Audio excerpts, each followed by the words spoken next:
তো hello guys, আপনি আপনার ফটোকে কিভাবে এরকম থেকে এরকম বানাবেন, তাও আবার এই অ্যাপটির মাধ্যমে। তো চলুন কথা না বাড়িয়ে শুরু করা যাক।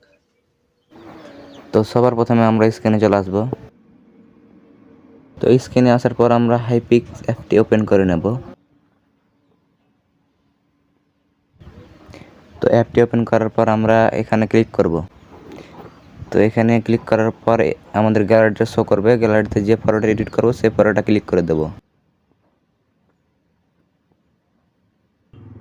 তারপর আমরা নিচের এই লেখাটিতে ক্লিক করব। তারপরে আমরা এই অপশনটিতে ক্লিক করব।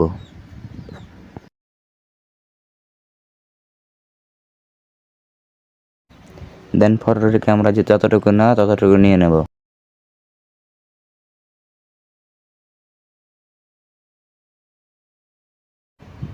তো কপি